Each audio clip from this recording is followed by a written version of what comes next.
Our top story this morning, a Missoula teenager has been arrested and charged with several crimes after allegedly fleeing from the Big Sky High School resource officer and attempting to run him over with his vehicle. Deputy Missoula County Attorney Jennifer Clark said the 17-year-old has already appeared in Missoula District Court. Juvenile male from the incident on Friday was taken into custody. He's being held on a probation violation. He's also being held on citations right now that haven't been formally charged, but criminal endangerment, tampering with evidence, and eluding an office. He was seen today at 1:30 by Judge Halligan, and bail was set at $20,000.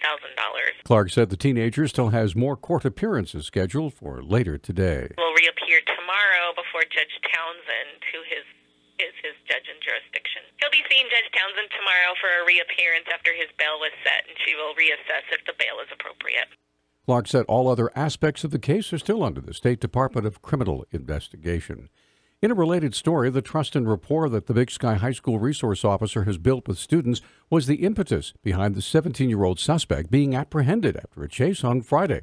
MCPS Superintendent Mark Thane said communication with the student resource officer helped to identify the problem student. One of the things we've really emphasized, particularly after the situation at Marjorie Stoneman Douglas High School, has been that if students see something, they need to say something. And the situation that developed Friday at Big Sky High School was because students brought to our attention some concerns with regard to potential criminal activity. Thane said it's important to know that at no time was there a gun inside any of the school buildings. That's important in terms of us maintaining a safe school environment. So while certainly the situation escalated, and that's of concern to us, the fact of the matter is we were aware that there were concerns being raised by students. It was being investigated. We can say clearly that there was not a student in possession of a weapon in the building. The school resource officers are employed by the Missoula Police Department and are on a contract with the school district. The Montana Legislature's sexual harassment policies and training are inadequate. Staffers with the Legislative Services Division told lawmakers. Legal Division Director Todd Everts said last week the current policy does not make it clear who should receive and investigate reports of sexual misconduct, who should determine the consequences, or who has the authority to impose any. Susan Fox, Executive Director of the Legislative Services Division, said more training is needed to ensure everyone has the same understanding of what constitutes sexual misconduct. Montana's effort takes place as legislatures across the country are looking at the issue of sexual misconduct. The University of Montana is restructuring its executive staff to better prioritize enrollment and student retention.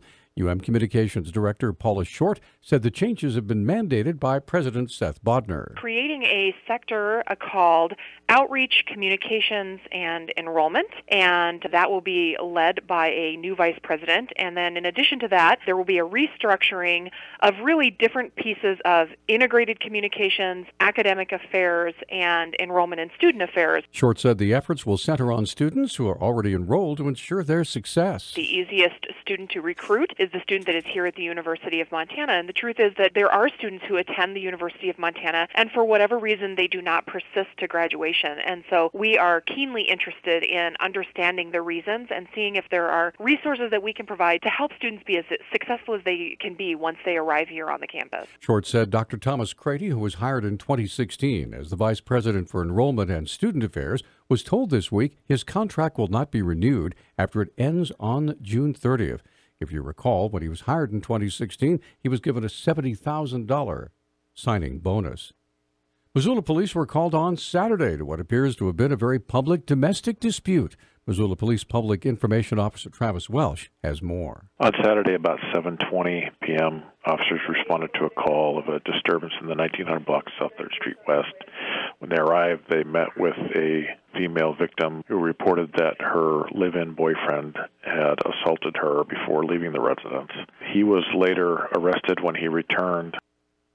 A fight apparently began inside the residence, and then the girlfriend made her way outside. It appears that they had been arguing for quite some time over the issue of infidelity. He's currently being held for one count of strangulation of partner or family member. She was able to leave the apartment that they reside in. He did follow her out. However, she began contacting neighbors and asking anyone to call 911.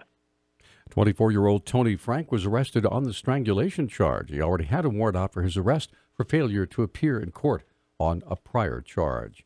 A vacant building in the northern Montana town of Harlem collapsed over the weekend, spilling bricks out into the street. Harlem Volunteer Fire Chief Robert Scheffelmeyer told the Havre Daily News the building that previously housed a grocery store likely collapsed Saturday due to the weight of snow on the roof. Scheffelmeyer said Monday no one was inside, no injuries. Reported the building once housed a Buttrey's grocery store.